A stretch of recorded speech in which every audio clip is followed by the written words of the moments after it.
Bueno, buenas noches a todos. Estamos en las decimoterceras jornadas anuales de investigación en la Facultad de Comunicación de la Universidad de Ciencias Empresariales y Sociales. Van a ser 3 días de actividad a partir de hoy hasta el viernes. Y esta es la sala número 3, que se titula Entre emprendedores y freelancers, transformaciones productivas en la esfera mediática. Y tenemos varias ponencias, varias investigaciones. Vamos a arrancar con el profesor Aponte, Juan Pablo Aponte, que bueno, tenemos un amigo regional acá, que siempre eh, iluminan, digamos, nuestro espacio. Estas jornadas se hacen hace mucho tiempo y nosotros estamos siempre presentando alguna actividad y tenemos la suerte de contar con la presencia de gente de la región. Así que bueno, Juan Pablo, libertad para tu exposición. Muy bien, muchas gracias, Mónica, muchas gracias a todos y a la Universidad UCES de Argentina por la oportunidad. Actualmente estoy con mis alumnos, no sé, bueno, están borrosos, pero ahí están, saluden. Hola. De ahí activo la cámara bien para que los vean. Voy a activar No, muy bien, muy bien. para que los vean. A ver, voy a ver el fondo acá. ¿Qué hago? Ahí está, ahora sí, saluden. Ahí están los chicos. Y Hola. está la profesora Giselle también que codicta conmigo. Y bueno, ahorita sí les voy a presentar el, eh, mi pequeña exposición. A ver, ¿se ve? ¿Se comparte? Si no, ¿o no? Todavía no. Ahí sí, ahí estamos. Muy bien. Ok. Entonces, esta ponencia eh, se basa en una investigación que he realizado durante este año, pero con una inquietud que ya viene de muchos años detrás, que es el fast design. El fast design asemejado al fast food o al fast fashion.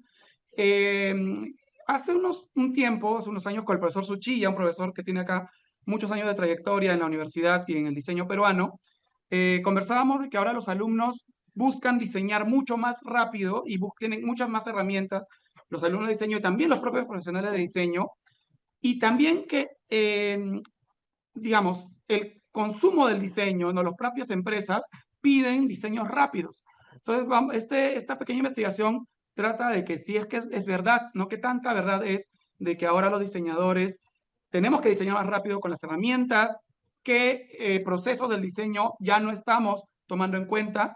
Entonces, de eso es un poquito, ¿no? Sobre esta aceleración de procesos en el diseño gráfico. Entonces, primero para empezar, el contexto, ¿no? El fast design, haciendo una investigación de segunda mano con elementos, buscando en papers, buscando en tesis, no hay una definición académica del fast design. Digamos que se hablan de otros elementos del diseño rápido, que también los voy a comentar, pero no se tiene como una teoría, pero sí como una práctica, ¿no? Que priorizar esta velocidad, esta eficiencia, ¿no? En el diseño. Y, por ejemplo, vemos elementos o vemos aplicativos, ¿no? Las nuevas tecnologías que influyen en que ahora querramos y se pueda diseñar más rápido, ¿no? Como por ejemplo Canva, ¿no? Que es una herramienta que tiene muchas plantillas para diseñar rápido y que muchos diseñadores utilizan y que, digamos, está bien que se utilice, pero hasta qué punto, ¿no? El Canva, esta propia plataforma que yo estoy utilizando, que es Geniali, que nos da plantillas para hacer las cosas más rápido, ¿qué tanto eso influye en el diseño, no? ¿Y qué tanto influye en que los diseños sean muy similares finalmente? Un poco de hablar del diseño rápido, ¿no? El diseño rápido, no como el concepto de fast design, pero también se ha hablado del diseño rápido, por ejemplo, en la ingeniería, ¿no? Enfocado en acelerar estos espacios de prototipado, de iteración, de volver a retroceder un prototipo y volver a probar, ¿no? Entonces, en los 80s y 90s se habla del rapid design en ingeniería, más no de un fast design como en elementos de diseño, ¿no? Por ejemplo, hablan de estos procesos de prototipado rápido para poder enviar, también influenciados por un poco del consumo, ¿no? Por la por este consumismo, por poco el capitalismo, de tener todo rápido y también la obsolescencia programada. Luego está el fast thinking, que el fast thinking está basado en una teoría de Kahneman sobre el pensamiento intuitivo y automático, que es ahora buscamos generar conceptos rápidos, conceptos basados en la experiencia, ¿no? Ahora sí, esta rapidez también ha sido investigada, que puede llevar a sesgos, ¿no? Y Kahneman lo que hace una contraste entre el fast thinking y el slow thinking. El fast thinking sirve de repente para hacer las cosas de una manera más eficaz, pero el slow thinking nos lleva a demorarnos un poco más, a pensar un poco más, ¿no? Pero a requerir más atención. Y si se dan cuenta, ya acá entra un poco el problema, ¿no? En los tiempos actuales, todo es fast, ¿no? Tenemos que resolver rápido. Tenemos un montón de aplicativos para agendas, alarmas, horas de llegada. Entonces, eso también está chocando, ¿no? En este concepto del fast design. Y finalmente está finalmente el slow design en contraposición. El slow design viene de la filosofía que surge para contrarrestar este pensamiento rápido, esto de hacer todo rápido, es algo más cultural. No está enfocado en el diseño, está enfocado más en el hacer, ¿no? El slow design es esta filosofía desarrollada por Alastair Luke y por Caroline Strauss, donde habla de que tenemos que primar en, por ejemplo, ¿no?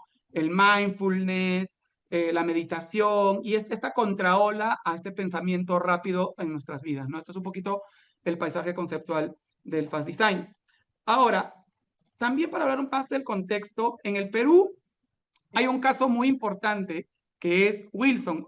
Acá, esto le voy a contar a nuestros amigos, colegas de Argentina y otros países. Wilson es una zona en el centro de Lima, en el centro de la ciudad, donde desde los años 70, 80 se especializan mucho en tecnología. Ahí tú puedes comprar computadoras, antivirus, software desde los 90 y también es un lugar muy importante para encontrar diseño. Hay muchas imprentas, hay mucho diseñador también que trabaja ahí. Y el caso de Wilson es que es un mercado paralelo o alternativo a las agencias de diseño. Entonces, este mercado existe inclusive mucho antes de la Internet, existe mucho antes del diseño a través de aplicativos, pero desde ahí ya se ve que hay una búsqueda por esta velocidad en el diseño, ¿no? Y es más, muchos de nosotros, de los profesionales de diseño, inclusive acá mis alumnos, han ido alguna vez a Wilson a poder hacer imprenta e inclusive los pequeños emprendedores van a Wilson a buscar diseño, a producir diseño de manera rápida y también más económica, ¿no? Es un modelo, como dice ahí, basado en eficiencia digital, en rapidez, en accesibilidad. Entonces, esto es un poco el contexto de Fast Design, ¿no? Y en esta investigación que he hecho, que se va a publicar este año en la revista SUD de la Universidad San Ignacio de Loyola, a la que pertenezco, habla de cómo todo esto influye actualmente en los diseñadores profesionales. Entonces, ¿qué método utilicé para esta investigación? ¿No? Usé una metodología de investigación mixta. Hay un análisis cualitativo, tanto a lo largo de estos años, desde que hemos hablado del tema, viendo, revisando la literatura, pero también observando, haciendo observación participante, viendo cómo mis alumnos diseñan, cómo mis colegas diseñan, viendo cuántos de ellos, por ejemplo, no bocetean, cuántos de ellos, por ejemplo, prefieren utilizar Canva para diseñar o prefieren bajar elementos y no diseñarlos desde cero. Entonces ha habido mucha participación, comentarios también con colegas y un pequeño componente cuantitativo. Se hicieron unas encuestas de manera no probabilística, unas encuestas a conveniencia, donde pude hacer una serie de preguntas y se pudo encontrar los hallazgos que voy a presentar sobre el tema del fast design. Si existe de verdad, si de verdad los chicos y los profesionales están al tanto del tema. Entonces vamos, ahora sí, como también no tengo tanto tiempo para conversar del tema y también de repente hay preguntas luego, vamos a ver los hallazgos. Entonces, hay un reconocimiento del fenómeno. Eso es lo principal, ¿no? De todos los profesionales y de los estudiantes, que voy a volver un poquito acá para hablar de, ¿no? Hubieron 60 profesionales de diseño en ejercicio que fueron encuestados y 176 estudiantes de diseño de tres instituciones, no solo la universidad a la que pertenezco, sino otras dos instituciones. Ellos, en los resultados de las encuestas, sí reconocieron que existe el fenómeno. O sea, sí aceptan que hay una tendencia al fast design, a esta práctica del diseño rápido. ¿Y cuáles son las herramientas, digamos, que influyen, ¿no? Catalizadoras que influyen en el fast design? En primer lugar, las plataformas de plantillas, como lo comenté. Canva como el gran dios para muchos, ¿no? Pero también está, por ejemplo, Geniali, el propio Figma. Son herramientas de diseño más rápidas, ¿no? Que democratizan sí el diseño, pero, por ejemplo, en algún momento yo veía a mis alumnos, oye, ¿por qué todos utilizan estrellitas o tipografías largas o tales colores en sus diseños? Porque muchos se basaban en las plantillas que te presenta Canva. Luego están los archivos de stock como segundo catalizador. FreePic, Flat Icon, que muchos se ríen acá mis alumnos cuando hablo de eso porque lo conocen y porque los utilizan. Entonces, aceleran la ejecución de diseño, pero yo les pregunto, ¿eso es original? ¿Eso lo has diseñado tú? ¿Desde dónde viene esta idea? ¿Es una referencia? Ok, pero, o sea, por hacer rápido, porque en una semana te pide tu profesor o tu cliente, tú vas a estar bajando los iconos aduciendo que son tuyos. Entonces también hay ese choque, ¿no? Ese choque de estas dos realidades. Y por último, que ha llegado y ya no se va a ir, que es la IA. Que acá ya todos los diseñadores, que primero hubo como un recelo, ¿no? Uy, me va a quitar el trabajo la IA. Pero no, finalmente muchos estamos utilizando la IA tanto en el diseño, en la escuela de diseño como en el diseño profesional. La IA generativa, ¿no? Hablamos de DALI, hablamos de Gemini, ¿no? De Google con Image Pro, hablamos de muchos aplicativos, muchas empresas de IA que están generando diseño, ¿no? Y no solamente hablamos del diseño visual, no solamente hablamos de imágenes, de fotografía, de ilustraciones, sino también de ideas. Hay una generación, una usada para la ideación y la generación rápida. Entonces, esto también se observó tanto en la observación participante con los chicos, ¿no? Con los profesionales y en las encuestas. Otro hallazgo, otra parte del reconocimiento del fenómeno es que, y este video, que no lo voy a poner completo, pero que tiene que ver con la IA, es que este video salió hace 3 días. Este es un aplicativo que se llama Love Art, que ha salido recién, y que inclusive si ustedes se dan cuenta, en la portada decía, ya no necesitamos diseñadores. Y esto es un todo en uno, según lo que explica el autor del video que probó esta herramienta. O sea, no solamente te hace el diseño, sino conversa contigo y te da opciones de diseño y te gestiona el diseño de manera rápida, con solo palabras.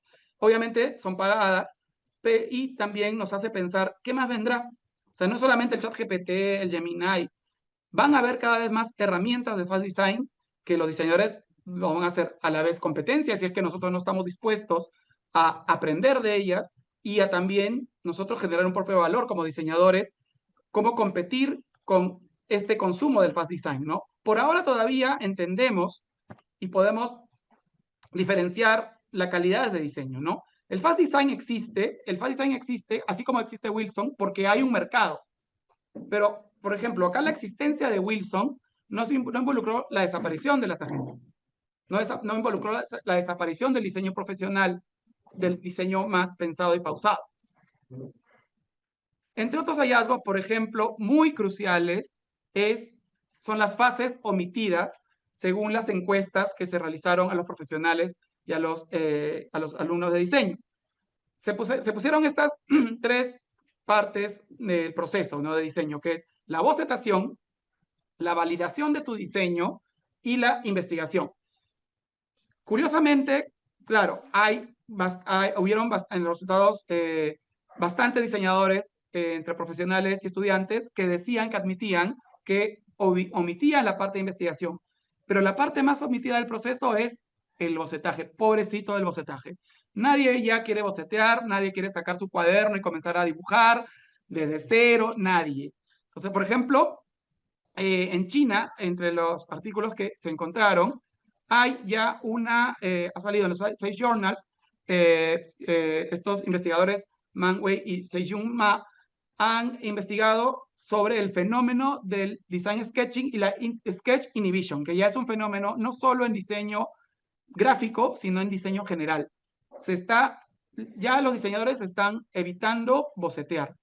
Entonces, eso digamos que también es un hallazgo muy importante, es un fenómeno que también afecta todo nuestro proceso cognitivo. El boceteo es el primer paso para poder, luego de la investigación, plasmar nuestros diseños, ¿no? Entonces, eso también es parte del fenómeno del fast design. Otro punto crítico, la calidad. El 67.7% de profesionales, según las encuestas, estuvieron de acuerdo de que la calidad del resultado se ve comprometida cuando se utilizan los elementos del fast design. Pero algo que nos preocupa es que a los estudiantes no les preocupa, no les concierne tanto. No hay se está cada vez más normalizando en las nuevas generaciones el uso del fast design en relación con la calidad. Entonces, mientras que el diseño tenga una calidad aceptable, mi cliente, mi profe lo acepte, puedo compartir, o sea, que el fast design no afecta tanto la calidad del diseño, ¿no? Entonces, posiblemente, como lo interpretó, que es una normalización generacional, ¿no? Al mismo tiempo de que los más jóvenes están más inmiscuidos en estas prácticas, ¿no? Y ya para ir terminando, una crítica, ¿no? Críticas y preocupaciones sobre el fast design y argumentos a favor sobre el fast design, ¿no? Que exista fast design, ¿qué hace? Hay una crítica, no hay una homogenización visual. Acá, por ejemplo, vemos esto no es fast design en sí, pero es esta tendencia a utilizar, a generar, digamos, a revisar lo mismo, ¿no? O sea, tratar de hacer lo mismo. Los logos, muchos en diseños están siendo muy similares, ya no hay originalidad. Luego también la devaluación profesional. Lamentablemente esto afecta al mercado, ¿no? Entonces, por ejemplo, encontré este post, diseñamos tu post en redes a 35 soles, que más o menos creo que, ¿cuántos dólares? $7, $6 aproximadamente. Y sí, hay un mercado que necesita que el diseño sea más barato, pero el fast design va a comenzar a aumentar la oferta de diseño rápido, ¿no? Y también las cuestiones éticas, ¿no? Que trae esto, especialmente el uso de la IA, el uso de los flat icon, el uso de las tipografías. Yo le digo a mis alumnos, ya, tú has usado esta tipografía para este logo. ¿Qué? ¿Tú la has pagado? Es gratuita. ¿Le has dado crédito al diseñador? ¿No? Eso desde base, pero obviamente también con la IA ya hemos visto grandes empresas como Disney Universal que están demandando, o el propio Ghibli que parece que va a demandar también a las IA por utilizar diseños que no son de ellos, ¿no? Luego, argumentos a favor, que también, ¿no? Hay una democratización, no solo empodera, o sea, ya no nos empodera a nosotros, pero sí a no diseñadores, de repente de otras áreas, comunicaciones, marketing, que no son netamente diseñadores, pero pueden, estas herramientas como Canva, como la IA, acerca al diseño para no diseñadores. Eso también es algo a favor. Luego, ya ha hablado de la eficiencia y la productividad, ¿no? Como dice acá, crea webs usando IA en minutos. Por ejemplo, yo soy diseñador especializado en branding, pero a veces me han pedido web y yo no soy especialista en web. Entonces, a través de estas herramientas, los propios diseñadores podemos obtener otros conocimientos y también rápidamente. Y también la IA y el fast design, los elementos que hemos visto, reduce barreras económicas, ¿no? Por ejemplo, acá vemos Canva lo podemos usar gratis, de cero. En cambio, Adobe gratis, no existe, ¿no? Entonces, lo más barato son los descuentos de estudiantes o, por lo bajo, la piratería, ¿no? Entonces, digamos que estas herramientas del fast design, de la IA, dan una accesibilidad y reducen las barreras económicas, ¿no? Finalmente, ya conclusiones y recomendaciones sobre el tema. Acá están mis alumnos, ¿no? No quieren bocetear, le pregunto a la IA para que me diseñe, ¿no? El boceto y para que me haga esto, ¿no? Entonces, sí hay una tensión fundamental, o sea, hay entre lo cuantificable y la calidad y la originalidad. El proceso está erosionado, o sea, los procesos de diseño ya cambiaron, ya no son los mismos. Los chicos, especialmente los más jóvenes, y también los clientes, ya no esperan a que te demores un día para diseñar un logo. Hay una brecha generacional también entre los profesionales de diseño que tienen más años, ¿no? Y los profesionales más jóvenes. Y también hay un desafío educativo, ¿no? Hay una pregunta que hubo en la encuesta, si es que el tema se aborda o no, esto del fascismo en la academia. No, no se aborda. O sea, sí, por ejemplo, como comenté el profesor Suchilla, y muchos profesores se lo decimos a los alumnos, pero no es un tema que está presente siempre. Además, esta es la primera vez que hablamos de este tema oficialmente, ¿no? Entonces, por eso estoy muy ilusionado de que esto se vaya conociendo y hablando. Finalmente, ¿no? También estas implicaciones, ¿no? El futuro. ¿Cuál es la responsabilidad de los docentes de diseño? Integrar siempre estas herramientas de IA, que poco a poco las universidades se están preocupando del tema, estas herramientas de Fast Design, pero de forma crítica, ¿no? No solo usen la herramienta IA, sino estamos usándolo de una manera correcta, estamos usándolo de una manera de verdad productiva, responsable. Muy bien, Matías, ahí es un alumno, responsable, excelente. Entonces, por ejemplo, acá, ¿no? Siempre juntando hay unas nuevas competencias que tenemos que tener y desarrollar en los futuros profesionales de diseño, ¿no? Pensamiento crítico, evaluar bien los resultados, articular la importancia del proceso, decirles, chicos, es importante bocetear, y también este discernimiento ético, este juicio, ¿no? Acá, por ejemplo, tenemos el ciclo pasado, justo acá hay algunos alumnos involucrados, hicimos algunos experimentos, ¿no? Un alumno que sabe ilustrar, bocetear un tema, ¿no? Por ejemplo, acá era Nanook el Esquimal, que es de un documental de investigación muy importante, ¿no? Ahí viendo las redes sociales, ¿no? Entonces, y otras alumnas utilizaron la IA y hacíamos un comparativo, ¿no? Evaluábamos los resultados, cuál era más rápido, cuál era mejor, cuál se entendía mejor. Entonces es muy importante desarrollar esas competencias. ¿Y cuál es nuestro rol, nuestro futuro? Es ser un curador, ¿no? Finalmente, los diseñadores ya no solamente vamos a diseñar desde cero, sino evaluar estos resultados generados por el Fast Design y por las máquinas, ser estos mediadores éticos entre lo que debemos hacer y lo que no deberíamos hacer como diseñadores, y también es orquestar esta colaboración entre nuestra creatividad humana y las capacidades de la IA. Entonces, con estas preguntas cierro, ¿no? ¿Cómo adaptamos nuestros planes de estudio para abordar esta tensión entre velocidad y profundidad? Ahorita todas las universidades todos los docentes estamos en eso. ¿Cómo podemos hacer que valoren más el bocetaje de los alumnos? No sé, obligándolos, no sé, bajándoles nota. Ahí tenemos que ver cómo volver a que el bocetaje sea divertido y desarrollar qué políticas de desarrollar para el uso de la IA, tanto en investigación en diseño, en desarrollo de diseño, ¿no? Y bueno, eso es todo. Muchas gracias por su atención. Muy interesante. Podríamos hacer preguntas ahora, ¿no? Sí, pueden preguntar acá a mis alumnos o Sí, ahí también por sí, interno. por supuesto. Podemos aprovechar este ratito para unos minutos para hacer preguntas. Eh, en el transcurso de la exposición me fuiste respondiendo varias cosas, ¿no? Quiero compartir con vos que yo particularmente vengo del área de la publicidad y además soy diseñadora gráfica también, es decir, mi trabajo, yo vengo a hacer mi trabajo es casi arqueológico, ¿no? Es decir, yo soy de la época del tablero y del prisma, cuando se diseñaba con un prisma clavado en la mesa de dibujo. Y digamos, lo que uno ve ahora es esto que vos has tratado de responder a través de la investigación, que es qué pasa sobre todo con la calidad y con la originalidad. A mí lo que me parece que más se afecta es esto. Y ya me lo contestaste de alguna manera, pero te quería preguntar que em, si no se está generando a partir del diseño, de este tipo de diseño, un discurso global, es decir, usar códigos que no son propios de una cultura, porque vos estás tomando insumos, por ejemplo, de la inteligencia artificial o imágenes, digamos, de archivo, que representan conceptos a nivel global, no local.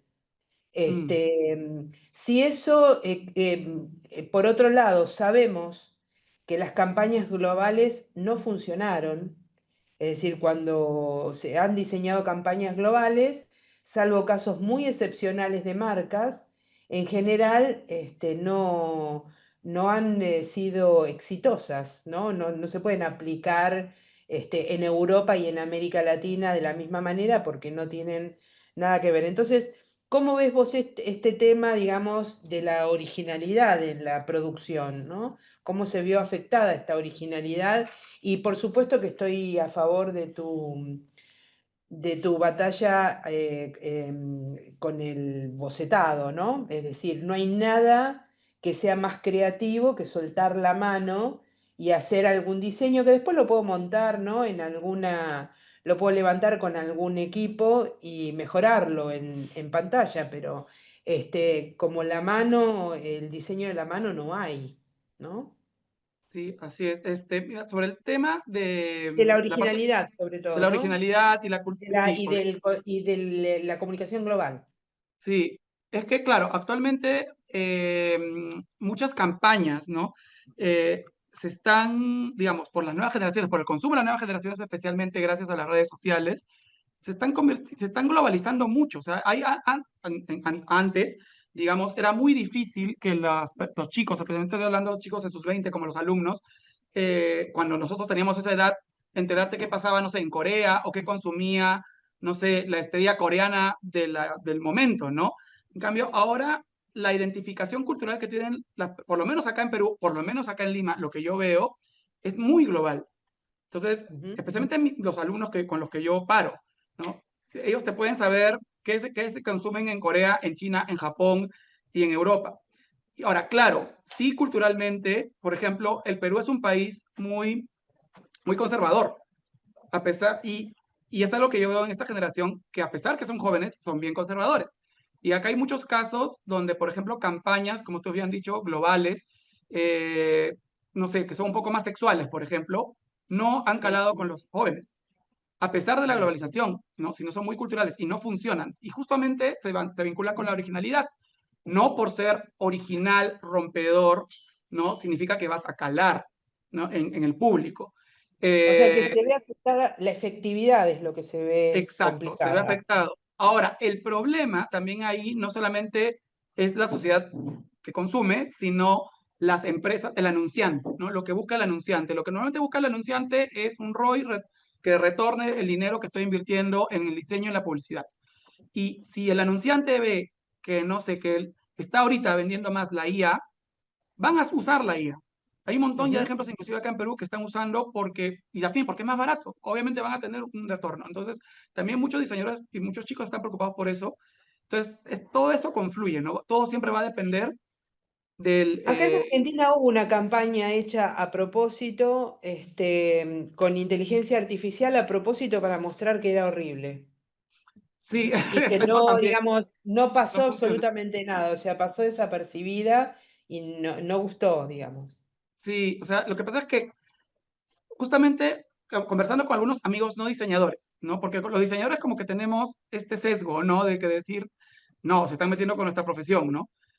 Amigos de no diseñadores, una amiga que es gerente en una empresa muy importante, dijo, pero a mí lo que me importa es que funcione. O sea, si me funciona, no me importa si me lo ha hecho la IA o me lo has hecho tú. O sea, fue bastante duro. Fue bastante Bueno, dura, es pero un buen punto, pero no estaría sucediendo. Esto es lo que mm, digo. No sí, necesariamente, vos a lo mejor estamos viendo que hay gracias a, digamos, gracias a varias campañas estamos viendo que no funciona eso, ¿no? O sea, sí hay quejas, o sea, se nota cuando es IA, se nota cuando no hay corazón en el diseño, cuando no hay seres humanos detrás. claro, Sí, y se nota. probablemente, digamos, ahora es muy reciente, pero a medida que vaya pasando el tiempo, la repetición, la secuencialidad permanente de ideas ya vistas, eso puede, ¿no? Sí, Generar pues más hartazgo del que tienen las audiencias en general. así es, todo lo Bárbaro, mismo, ¿no? sí, Sí, muy interesante.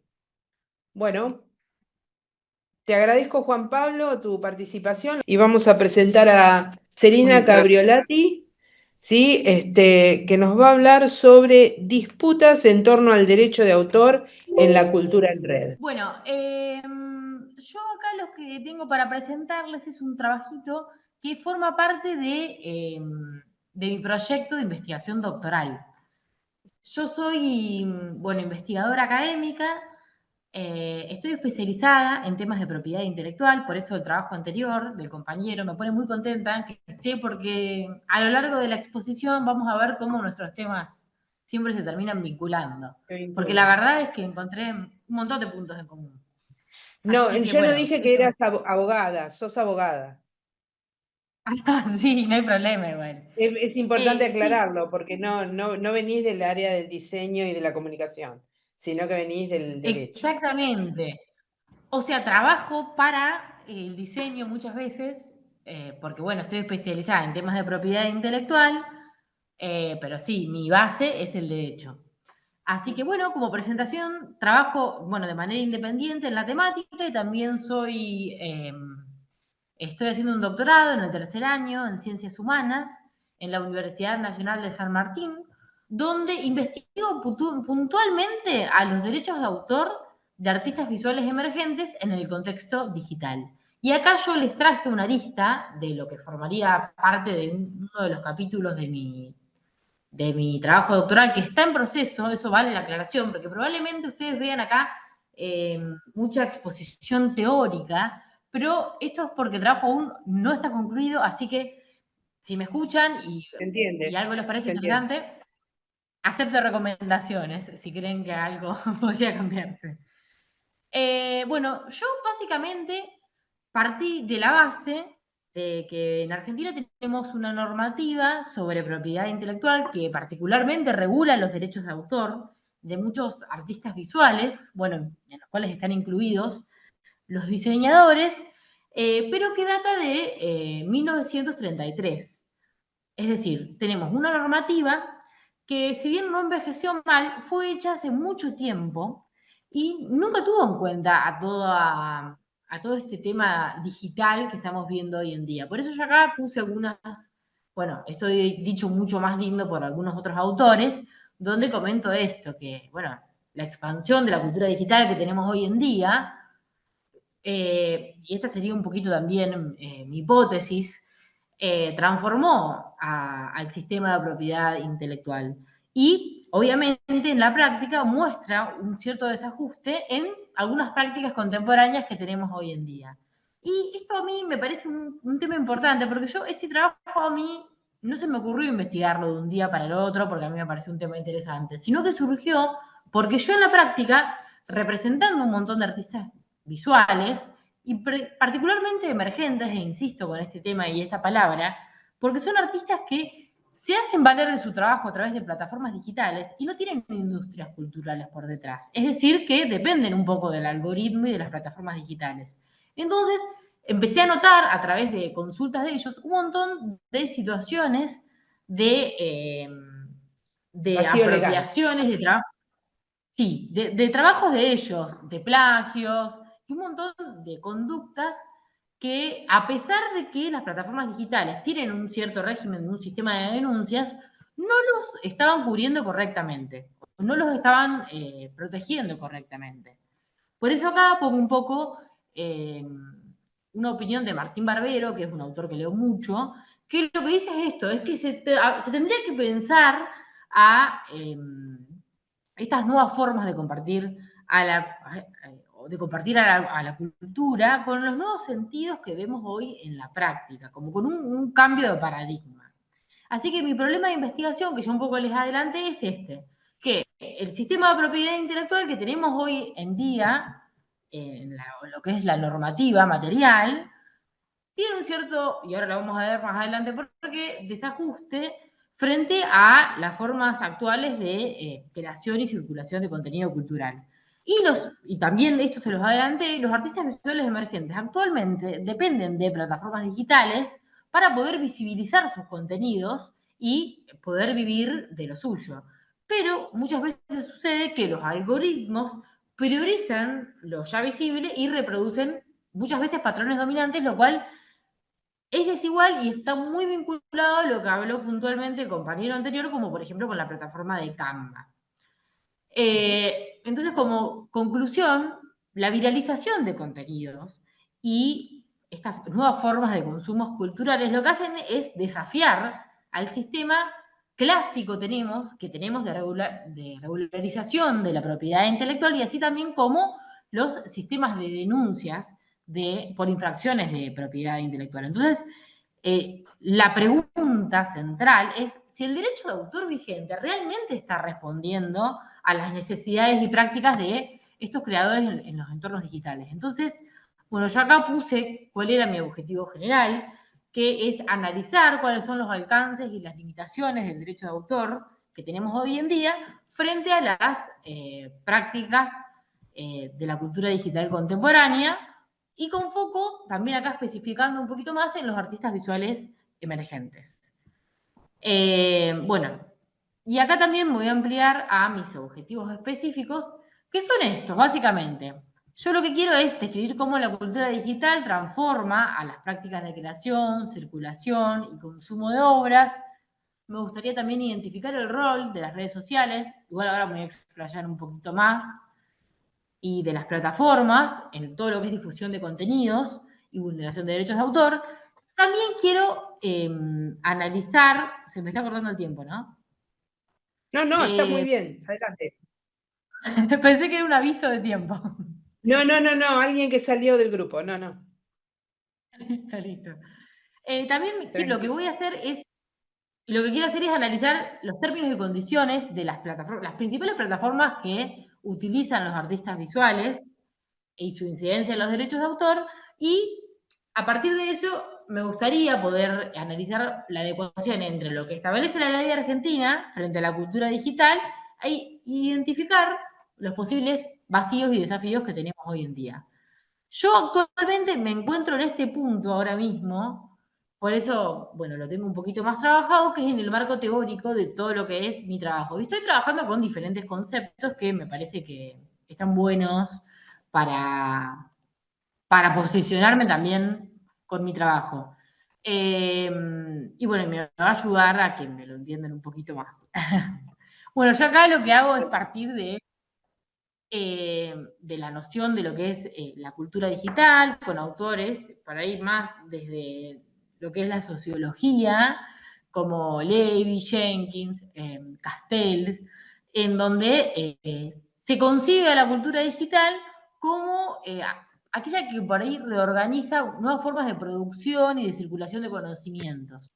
Y lo que hace es incorporar las nuevas prácticas que tenemos hoy en día de circulación y de participación en todo lo que es la convergencia digital. Bueno, y autores, por ejemplo, como Castells, lo que hacen es señalarnos que hay una tensión visible en todo lo que es globalización cultural e identidades locales. Bueno, desde América Latina también autores como Barbero lo que nos proponen es pensar a estas transformaciones desde los márgenes. Y ahora esto yo me encantaría vincularlo directamente con este concepto que ven abajo que dice DMCA. La DMCA es una normativa que existe extraterritorialmente, que sería lo que es la Digital Millennium Copyright Act, que es una norma que se encarga de regular a los derechos de autor de los usuarios de plataformas digitales.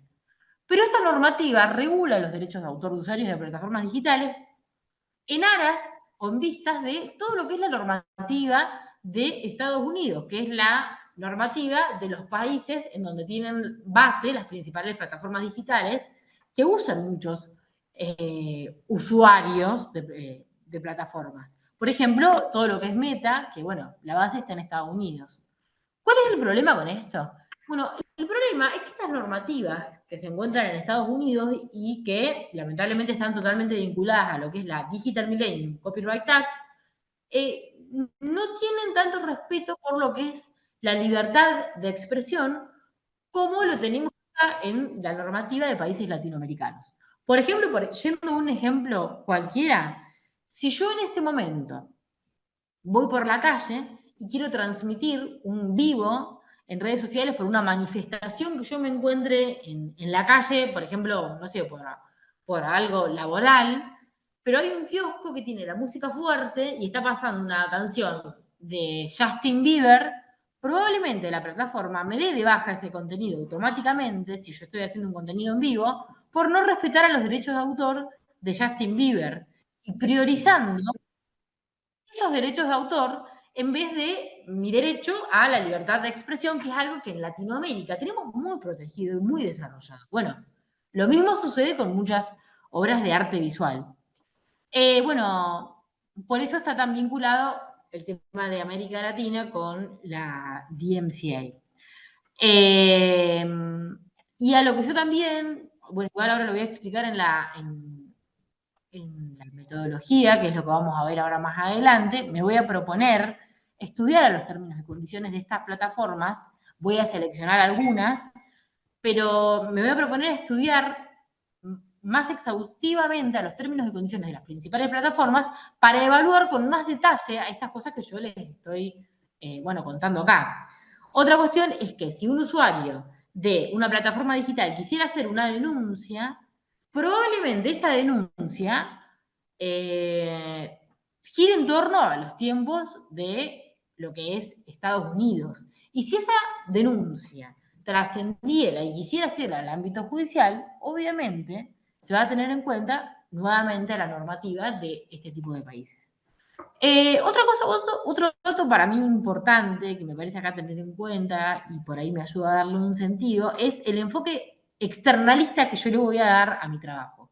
Cuando yo tuve la admisión a el doctorado en Ciencias Humanas, en el que soy parte hoy en día, se me cuestionó mucho el tema de por qué yo, viniendo de una carrera como Derecho, quería hacer un doctorado en Ciencias Humanas. Y esto para mí tiene mucho sentido. Yo creo que es el alma de lo que es mi trabajo.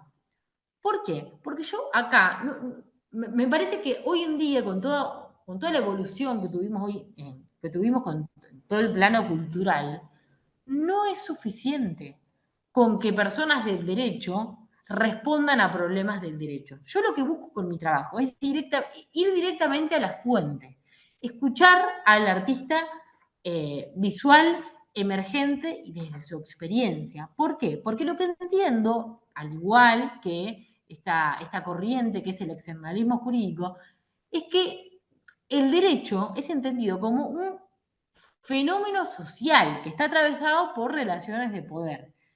Y lo que intento mostrar, siguiendo esta misma línea, es que la propiedad intelectual en entornos digitales puede operar como herramienta de protección, pero también como un dispositivo de control de grandes empresas multinacionales.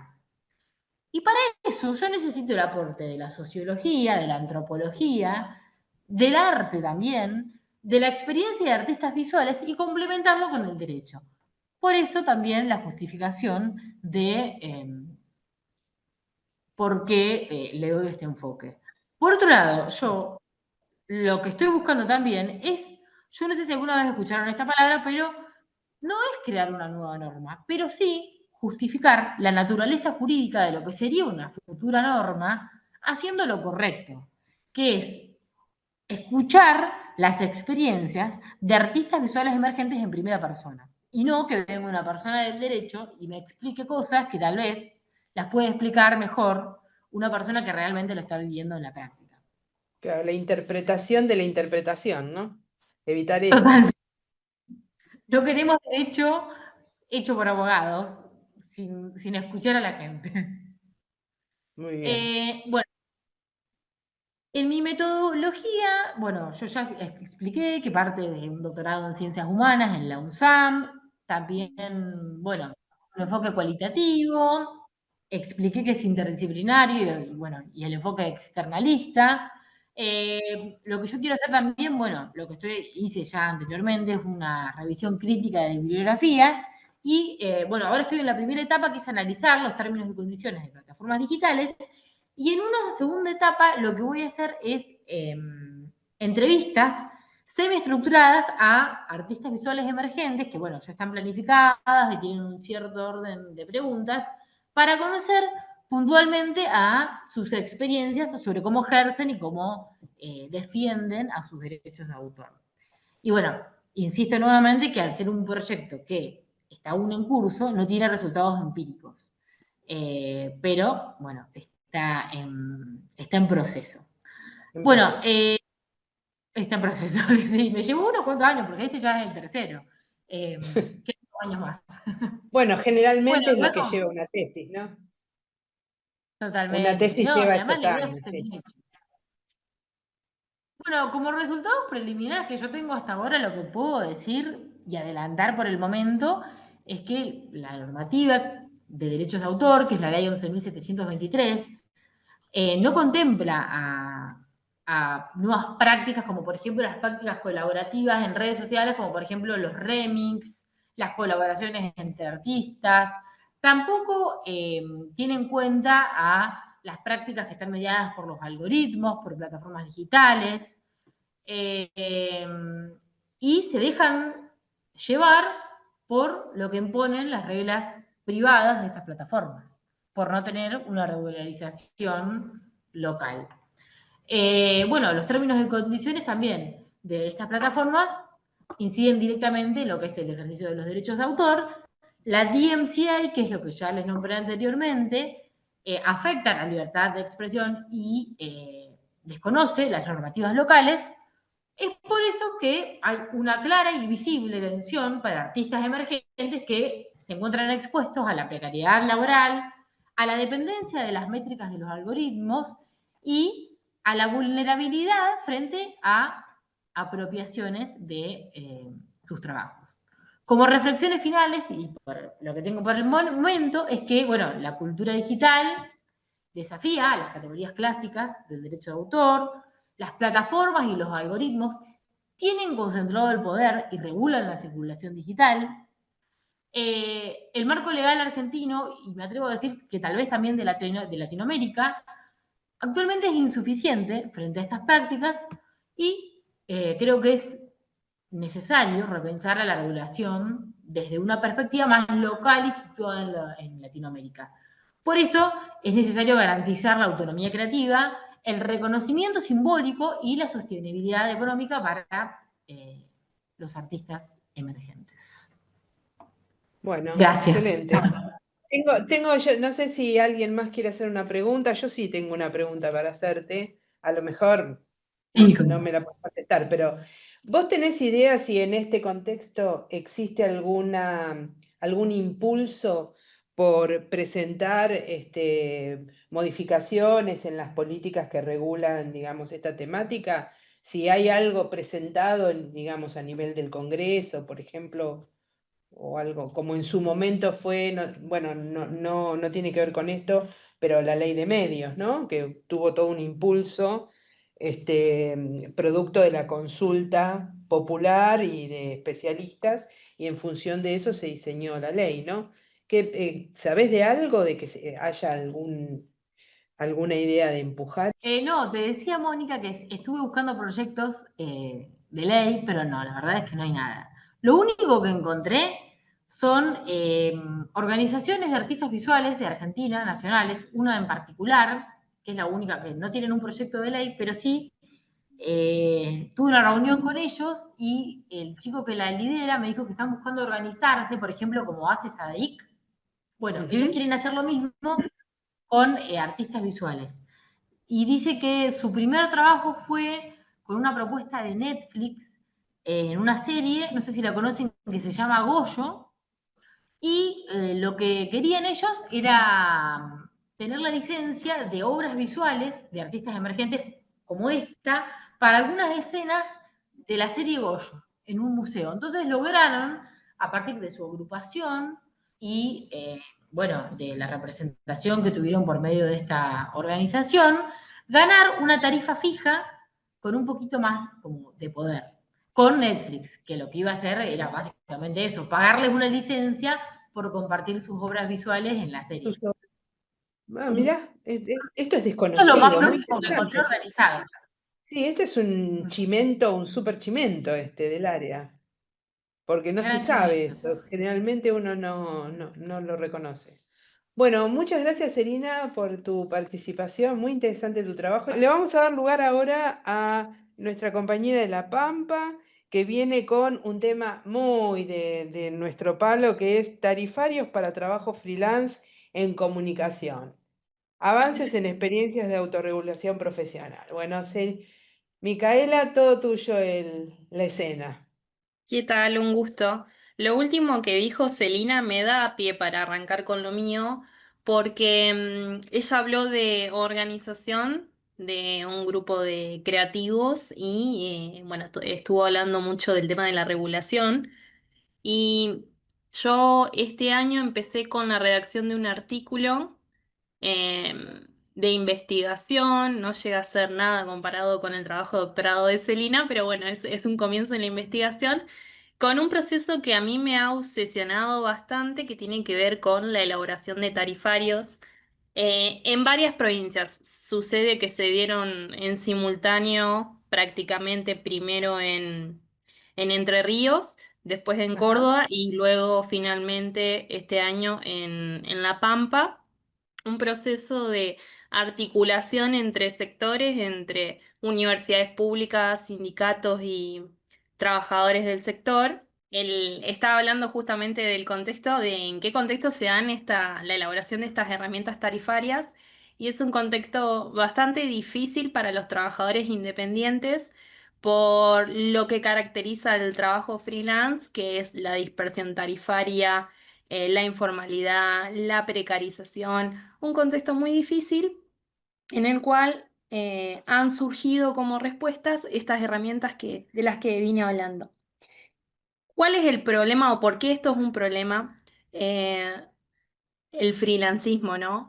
Porque crece al margen, y esto lo sabe Celina, de los marcos regulatorios tradicionales, porque donde no hay reconocimiento de una relación laboral, lo que sucede es que hay lugar para la precarización, la explotación y todos estos fenómenos que conocemos bien los freelancers. Entonces, como eje de mi trabajo, yo tomé por un lado el freelancismo como modalidad de trabajo, que es una modalidad cada vez más extendida en Argentina, y como segundo eje, las condiciones de precarización que caracterizan a esta modalidad de trabajo, que bien dije, se caracteriza por precariedad, informalidad y dispersión tarifaria. Y esto me remite a la siguiente diapositiva. Y la otra. A cómo viven estos trabajadores toda esta situación. Mi trabajo o el germen de mi trabajo fue utilizar una metodología cualitativa con análisis documental de estas herramientas tarifarias por un lado y entrevistas semiestructuradas por otro a los protagonistas de este proceso. Dicho esto, tengo que reconocer que yo soy protagonista de uno de estos procesos porque estuve al frente de la elaboración del tarifario que hicimos acá en la provincia de La Pampa. Empezamos a organizarnos en 2024 y lo terminamos este año. Lo compartimos finalmente a este año el proyecto. Entonces decía, a través de entrevistas lo que yo quise indagar eran los sentidos políticos detrás de estas iniciativas, los criterios técnicos de elaboración de las herramientas y finalmente los mecanismos de legitimación de las mismas. Esto decía un compañero de Córdoba que yo entrevisté, que es del CISPREN, del Círculo de Prensa de la provincia de Córdoba, respecto de las referencias que ellos utilizaban para fijar sus tarifas, sus honorarios. Y decía, cuando nosotros teníamos que cotizar un trabajo, por ejemplo, una nota, una cobertura o cualquier cosa, empezaba la desesperación. Empezar a hablar a compañeros y decirles, che, ¿cuánto estás cobrando vos? ¿Cuánto se cobra? Incluso con anécdotas graciosas. Hay una compañera que, por ejemplo, tenía el índice nafta, cobraba la hora por el precio de nafta. Y otro compañero más ambicioso, y esto es real, tenía el índice matambre, cobraba las 2 horas según el precio del kilo de matambre. Esto era así antes de diseñar lógicamente este tarifario, que lo que vino es un poco a poner orden a toda esta dispersión en los valores que existía, que básicamente era que nadie sabía cuánto cobrar ni qué referencias tomar, porque estábamos fuera de los convenios colectivos de trabajo, de las escalas salariales y de cualquier cosa legal que estableciera parámetros justos. Esto me lleva al eje 3, que serían estas iniciativas, que serían las siguientes, sí, está bien, que se dieron en articulación de estos sectores. Universidades públicas, por ejemplo, en Entre Ríos, que fue la primera en 2022, la Facultad de Ciencias de la Educación, uno de los sindicatos, ahora hay dos, no me acuerdo cuál, pero de prensa de la misma provincia y trabajadores independientes. Si querés pasar a la siguiente diapositiva, que ahí hay más detalle Sí, de los acá. procesos y las herramientas. Y ellos establecieron un tarifario que se rige por rangos fijos de valores. O sea, entre tanto y tanto puedes cobrar, por ejemplo, una nota. Lo dividen por categorías, por áreas como periodismo, locución, prensa, redes sociales, que es una novedad. Y lo que puedes cobrar, el rango entre esto y esto, mínimamente. Menos de eso no puedes cobrar. Y ello, Cuando te referís a redes sociales, ¿a qué te referís concretamente? gestión de La... redes sociales, Gestión de redes sociales. gestión de comunidades, claro. Ajá. Es un área súper amplísima que engloba desde el community management hasta Sí, el diseño gráfico, cosas relativas al marketing. Es un área bastante grande, pero queda definido así como redes sociales. redes sociales. Y la forma de actualizar lo que tienen ellos es con el índice de precios al consumidor. Esto vamos a ver que en los tres casos varían, porque en el segundo tarifario, que ellos lo llaman calculador de honorarios no tarifarios, y hay una discusión en en el nombre que tiene que ver con cuestiones legales, ellos lo hicieron, lo empezaron en 2023 y lo publicaron en 2024, me parece. Fue un proceso similar entre universidades, sindicatos profesionales.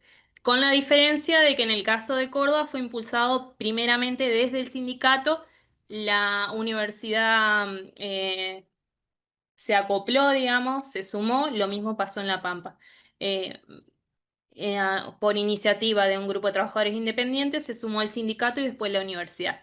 Pero bueno, el caso es que en los tres casos hubo articulación. El de Córdoba, a diferencia del anterior, no tiene rangos fijos como cobras entre esto y esto, sino que tiene un valor de base hora que se deriva del convenio de prensa de la provincia de Córdoba. O sea, tiene una lógica más sindical y se ajusta con ítems. O sea, vos tenés el valor de hora, ponele 4.000 pesos y le vas agregando ítems como monotributo, viaje, feriados, ese tipo de cosas. Y el tercero, Ujú, La Pampa, es bastante similar, pero introduce un nuevo sistema de puntos y piezas que tienen que ver con los colegios profesionales, por ejemplo, los contadores, que tienen una lógica de módulos, le dicen ellos, el módulo vale tanto que equivale al valor de hora. Bueno, cuestión técnica ahí que sirve para exacto. calcular tareas por un lado, los grupos de tarea, que serían las categorías, y bueno, cuánto vale cada tarea. Se actualiza por el valor de la canasta básica total y a esto se le suman, al igual que Córdoba, ciertos ítems como viáticos, monotributos, jubilación, aportes y demás. Eso es Ujú. más o menos una descripción bastante general de las cuestiones técnicas de las herramientas que me lleva a la siguiente diapositiva,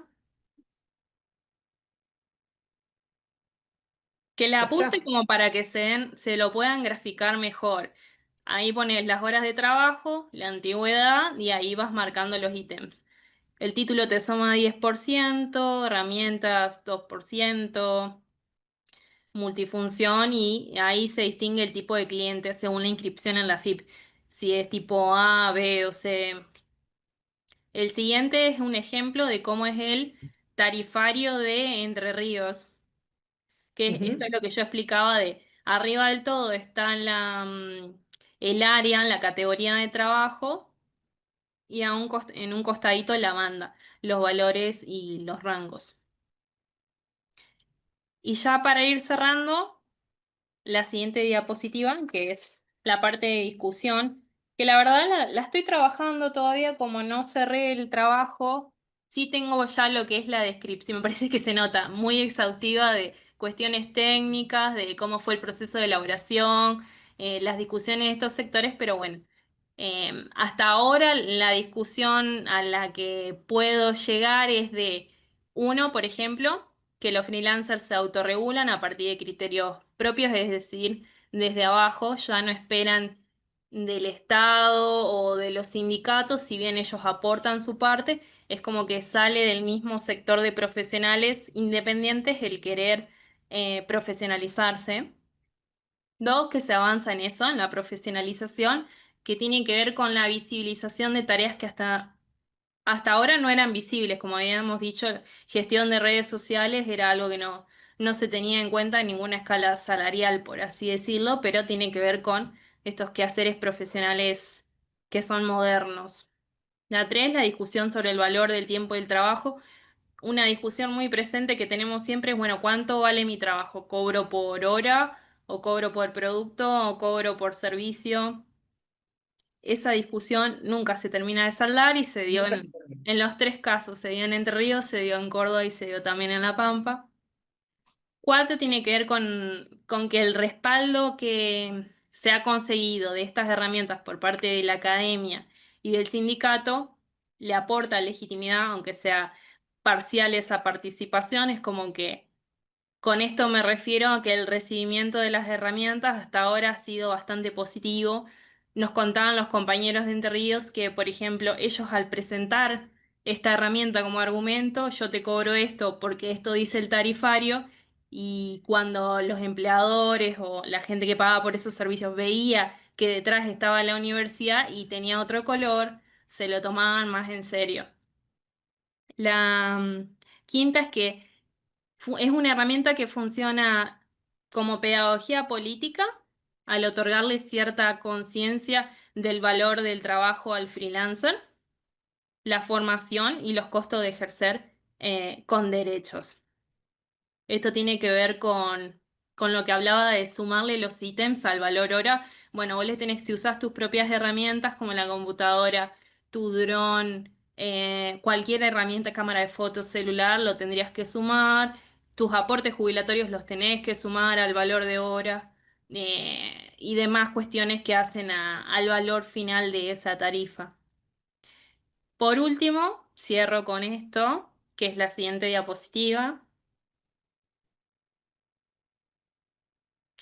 Es importante establecer que no tienen ningún valor vinculante, no son convenios colectivos de trabajo, no son herramientas legales en sí, pero sí tienen, como dije antes, un respaldo institucional que las avala, y a su vez sirven como parámetros de referencia que son validados y que se validan en la práctica misma, en el uso y Igualmente distribución. es como un Sí, semillero, ¿no? Para posibles leyes tal cual, futuras. tal cual.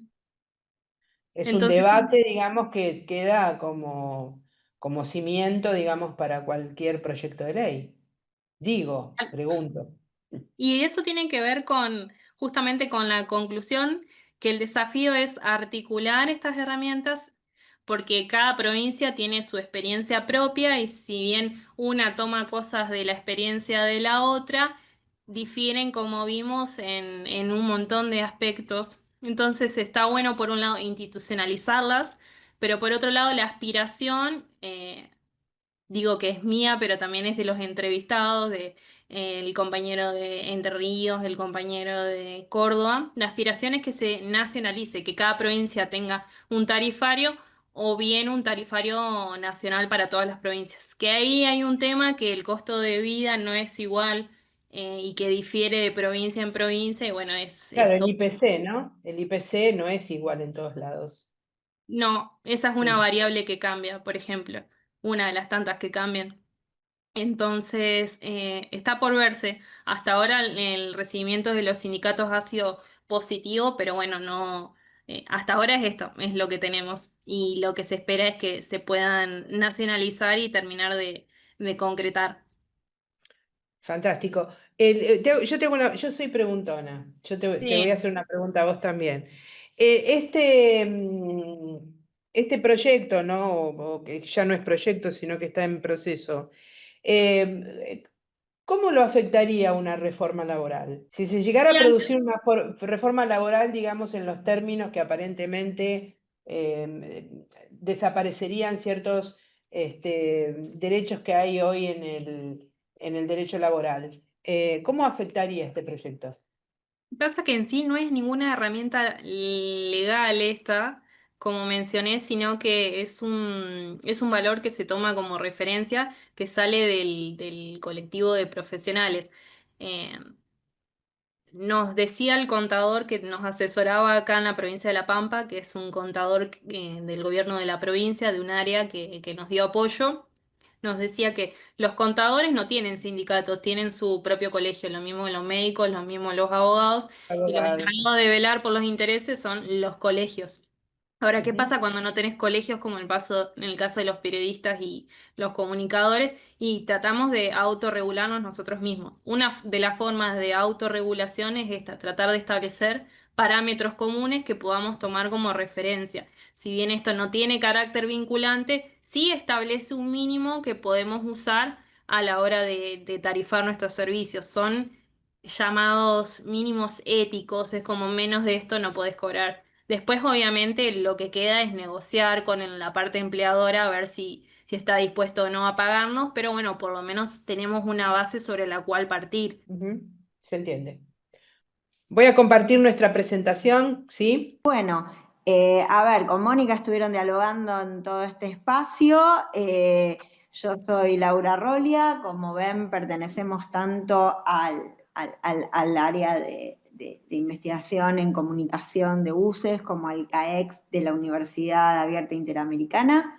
Tenemos esta investigación afincada en ambas instituciones y venimos trabajando desde 2018 con estos temas. Este corte de nuestra investigación, que específicamente trabaja con emprendimientos de nuevos medios digitales, arrancó el año pasado, lo vamos a seguir hasta el año que viene, y un poco lo que les queremos traer es la continuidad de lo que hemos presentado en las jornadas anteriores respecto de los hallazgos que teníamos hasta el momento en este nuevo tramo de la investigación. Pero bueno, claramente esto se articula con lo que habíamos venido trabajando en los pasos anteriores, como les contaba, ¿no? Esta investigación arrancó con la temática emprendedora, específicamente con las universidades privadas de aquí de AMBA, que concentran la gran cantidad de la oferta del nivel en gestión privada en el país, y queríamos ver qué tenía que ver la universidad o qué tenía que aportar al ecosistema emprendedor. Había mucha visibilidad de estas experiencias en las universidades, oferta académica y demás. Y nosotros, si querés ir a la agenda, ahora explico qué vamos a traer Ya hoy. estamos en la introducción, dale. Perfecto. El trabajo que traemos hoy, la idea era introducirlos a estos conceptos de cómo la universidad y el emprendedurismo o el ecosistema emprendedor articulan. Una de las funciones de extensión universitaria, ya desde la década de los 90 se empieza a plantear esta cuestión, tiene que ver con la temática emprendedora y el aporte que se hace de la universidad a este campo. Y hay una cuestión que vincula tanto la inserción profesional, ¿no?, como uno de los objetivos, con la posibilidad de desarrollar justamente estos modelos de inserción, toda vez que el mercado del empleo no termina de dar solución, sobre todo a partir de los procesos de los 90, que es un poco de donde sale esta mirada, ¿no?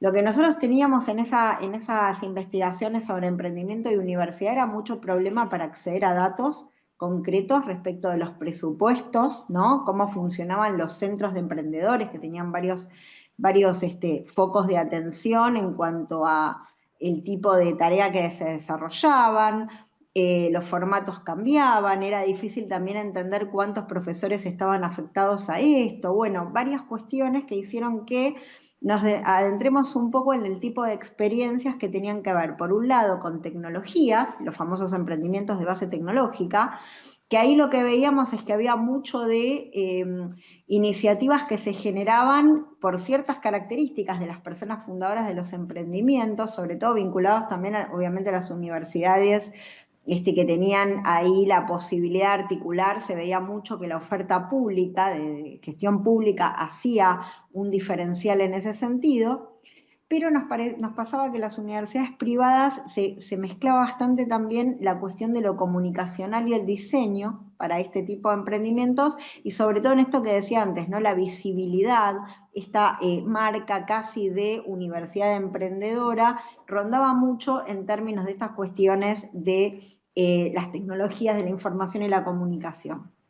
Y a partir de ahí nos empezamos a interiorizar en que todas las miradas respecto de los emprendimientos en medios digitales estaban explorando, digamos, el escenario. Había varias investigaciones en curso que estaban tomando estos registros respecto de nuevos medios, y un poco la idea fue interpelar a colegas con los que nos desempeñamos en distintos ámbitos y demás, respecto de sus experiencias, ¿no? Cómo conjugar nuestra vida académica, cómo impactaba nuestra trayectoria como docentes en el ámbito de la comunicación, ¿no? En el ámbito universitario, tanto público como privado, y cómo esto permeaba o no lo que tenía que ver con el desarrollo de emprendimientos de medios, si conocíamos experiencias en este sentido, y un poco interpelar a estos registros que les contaba o investigaciones en general de fundaciones privadas que tienen esta idea de mapear los ecosistemas de los nuevos medios digitales para entender de qué tipo de actores estábamos hablando. Bueno. Bueno, si querés continúo con esta placa, Laura, bueno, ¿por qué creemos que se produce en esto el desarrollo de estos nuevos medios? Básicamente porque hay más oportunidades para poder ingresar, ¿no? Los creadores independientes, porque hay menos barreras de entrada y es mucho más factible la escalabilidad, o sea, no se necesitan ni equipamientos especiales. Con un equipamiento muy básico cualquiera puede desarrollar, ¿no? Un emprendimiento de este tipo. También otro factor que apareció es el tema de la interactividad.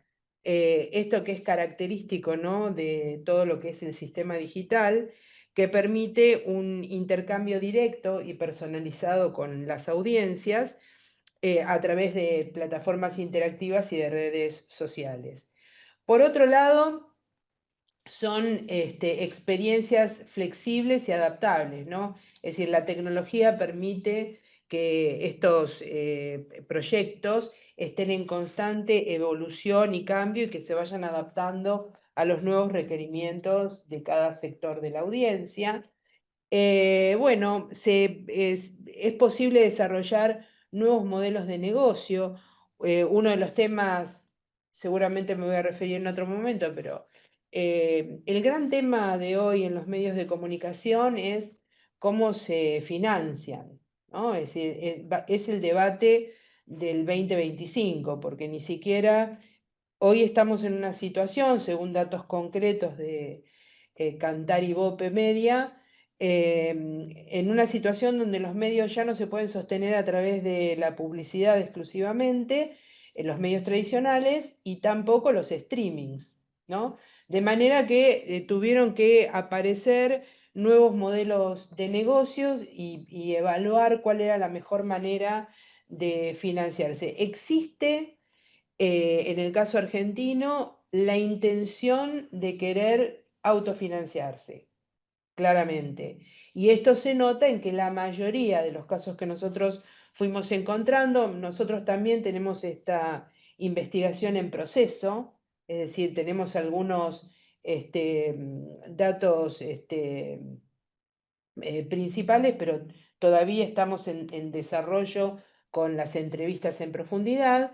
Lo que vemos es que existe la intención de querer autofinanciarse, no depender, digamos, de una única fuente económica, y eso se nota en que la mayoría de los casos así funciona, ¿no? Funciona con membresías, por ejemplo, con cuotas que pagan los suscriptores, más un quantum de publicidad. Bueno, y por otro lado, también el impacto y la relevancia cultural que tienen, ¿no? Los nuevos, la posibilidad de los emprendimientos digitales, ¿no? Que está en puro desarrollo. Bueno, lo que más vimos entre los formatos que más aparecen son los de streaming y podcast, que ya vamos a ver que las universidades, sobre todo, son los ejemplos que trajimos de lo que encontramos, tienen que ver con esto. Y bueno, por otro lado, todo lo que es digital abre como una puerta de democratización, ¿no? Para la producción de contenidos, sobre todo. Así que, bueno, este es un poco el contexto en el que se dan estos nuevos emprendimientos. Acá tenemos un mapeo de algunos casos del 2024 y 2025. Las fuentes son Sembramedia y la Fundación Gago, que son uno de los pocos trabajos de investigación que hay en la temática. Es decir, tenemos pocos trabajos, o sea, hay una vacancia ahí importante, con lo cual nos resultó mucho más atractivo, ¿no? Empezar a trabajar en esta idea. De un total de 962 emprendimientos, contando toda la región, ¿no? 23 países de Latinoamérica, bueno, pasaron en Argentina de 196 en el 2024 a 117 en el 2025, ¿sí? Y bueno, algunos datos para destacar: emprendimientos con fines de lucro un 56%, el 44% es sin fines de lucro, y también tenemos vamos a incluir, digamos, un análisis desde la perspectiva de género, y vemos que hay un mayor porcentaje de mujeres trabajando en estos medios que de hombres. Bueno, no sé si querés seguir vos, Lau. Sí, claro. Próximo, o sigo sobre esto con Gago. Sí, con esto, el emprendimientos nativos y no nativos. Con el tema de comparar un poco los hallazgos de este último trabajo, que es respecto al levantamiento, en el caso de lo que estaba mencionando Mónica, que es lo que sale de Sembramedia, este es un registro voluntario que está abierto y nosotros lo accesamos muy recientemente para traerles los últimos datos, para hacerlo también comparable con lo que presentamos en las jornadas del año pasado. En tanto que el mapeo que ofrece Fundación Gago, que es, como ven, de hace 3 años, era un levantamiento directo que ellos hacían con una serie de casos que, como ven, varía en cantidad. Había muchos más emprendimientos, lo cual muestra obviamente la tendencia. Y también el hormiguero nos traía otra variable que tenía que ver con la antigüedad de los medios, ¿no? Un poco esta idea de la salud o sostenibilidad. Saben que algo de las investigaciones que se están haciendo, me decía Mónica, en estos temas, los mapeos y los estudios son incipientes, es un campo que se está abriendo, pero hay toda una conversación, sobre todo teórica y de modelos, respecto de la sustentabilidad.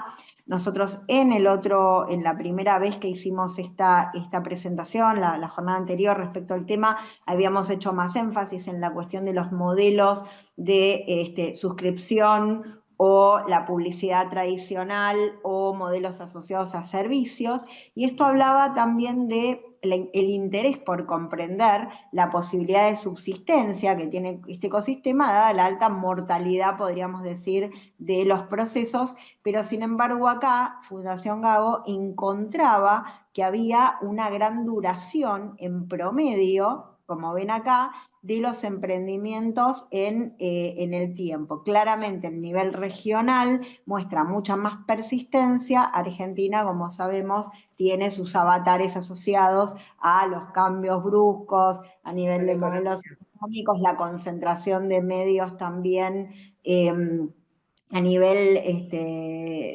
general, hace que muchos de los emprendimientos de medios compitan con las versiones, ¿no?, de los medios digitales.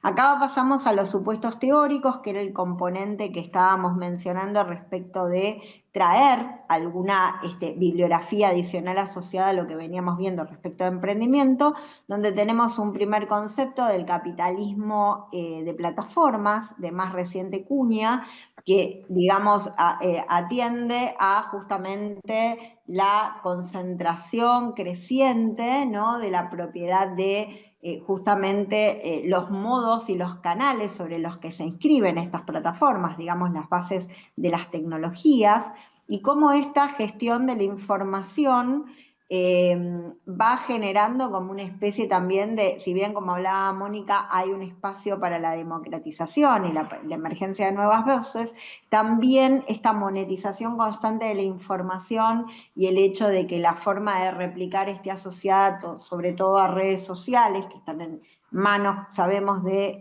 empresas monopólicas y con gran injerencia también en políticas públicas, esto también condiciona y genera un poco ese modelo.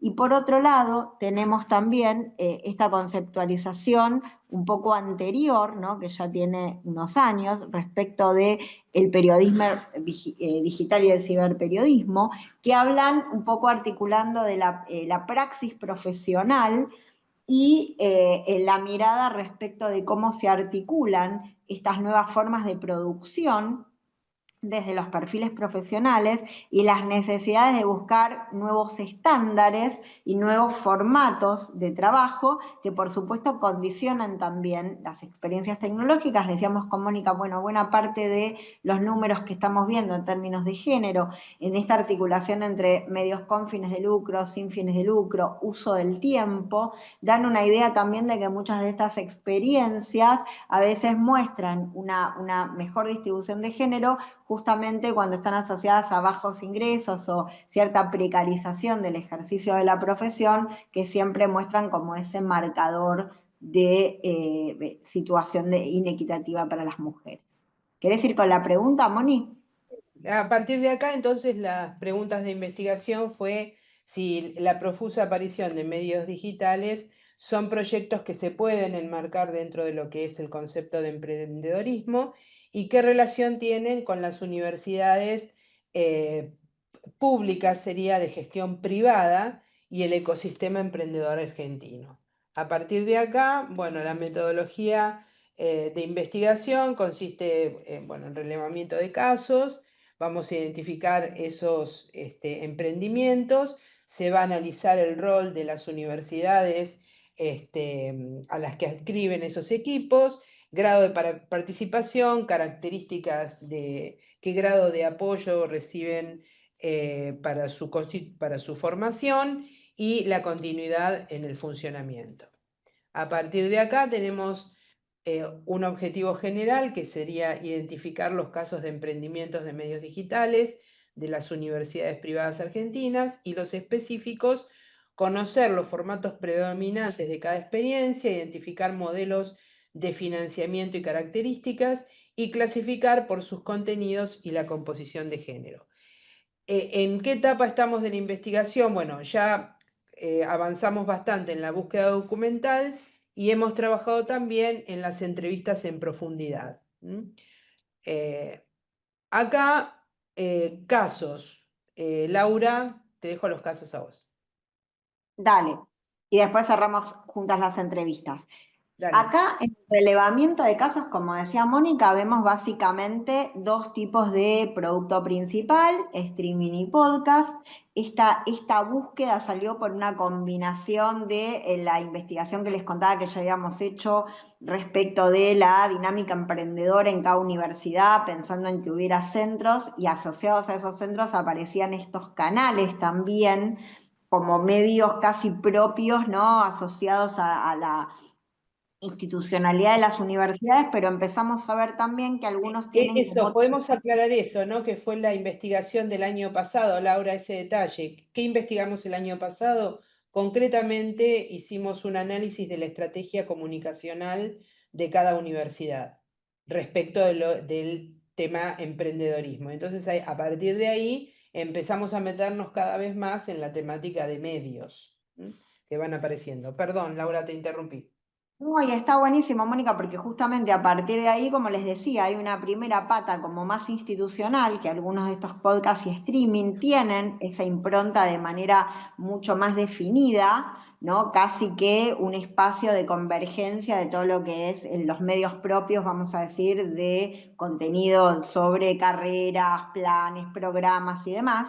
Después hay como un segundo anillo o espacio de comunidad académica, ¿no?, donde intervienen docentes, estudiantes, etcétera, ¿no?, un poco misceláneas institucionales y agregan valor. En algún caso también se intenta la confluencia entre contenido académico y este tipo de presentación de propuesta, y nos preguntábamos con Mónica, en una segunda etapa, con un análisis más del contenido, la grilla específica, entender si hay una intención de generar un modelo más de medio en términos de apertura fuera de la comunidad, y si las temáticas están pensadas para transformarse efectivamente en medios de comunicación con una, digamos, aspiración de públicos fuera del circuito inicial de la comunidad académica. Acá tenemos, como ven, casos de la Universidad Católica, de la Universidad Belgrano y de la Austral, que tienen una circunscripción muy de Buenos Aires y Cava. Vamos al siguiente. Y también de la Universidad Torcuato Di Tella, pero sabemos, por ejemplo, que la Universidad Huay, que tiene también espacios en otras locaciones, en la provincia de Santa Fe incluso, y también sabemos que UCES desarrolla algunas iniciativas con su laboratorio de medios, pero justamente estos son los casos emergentes que tienen mayor visibilidad, como decíamos, en las búsquedas iniciales, y no quisimos sesgar la muestra. Por otro lado, RealCup es una experiencia que nos interesa explorar en profundidad, se corresponde también con una red de trabajo que habíamos visto interuniversitaria, muy activa de la mano del emprendedurismo social que habíamos arrancado en las primeras etapas de investigación, y esto nos interesa también en esto que decía de ver si superan esta barrera de la propia comunidad académica y logran articular con espacios de públicos mayores, pensando en una propuesta de medios con otro tipo de contenido para aportar, ¿no? Un poco ahí eso nos va a permitir tratar de incluirlas dentro de alguna de las lógicas de los medios, haciendo la distinción entre entretenimiento, información o sectores especializados del contenido. Bueno, acá acá nos la entrevista, genial. ¿Querés contar un poco? Acordate que quería hacer solo la salvedad de que el año pasado trajimos en vivo, como parte de nuestro trabajo de investigación, a la parte de la entrevista, a Daniel, que estuvo conversando con nosotros. Daniel Docampo y Elevi también estuvieron juntos hablando que había dejado una grabación donde los interpelamos un poco sobre estas temáticas que tenemos acá, y la última, que fue este año, la de Alejandro Canepa. Siempre sí, con Alejandro, ¿no? Bueno, esto, me parece que lo importante acá, ya para ir cerrando, son los ejes sobre los que se hizo la entrevista. Situación de la universidad respecto de la enseñanza en comunicación, experiencias profesionalizantes, o sea, tendientes a crear emprendedores. En los casos puntuales de agencias de noticias universitarias, porque Alejandro Canepa justamente es el que conduce la agencia de noticias de la Universidad de Buenos Aires.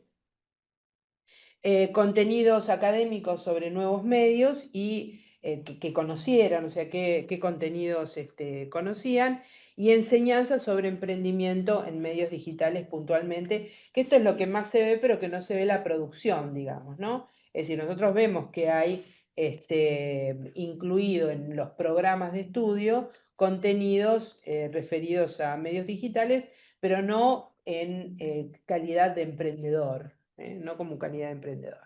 Bueno, y tenemos dos en carpeta que no las vamos a decir, por eso dejamos el signo de interrogación. Tenemos dos que estamos gestionando, digamos, los encuentros. Bueno, agradezco a todos los presentes, fueron, la verdad, trabajos muy atractivos, muy interesantes y con mucha proyección. Tal vez el año que viene se vuelvan a presentar con más datos, con más información.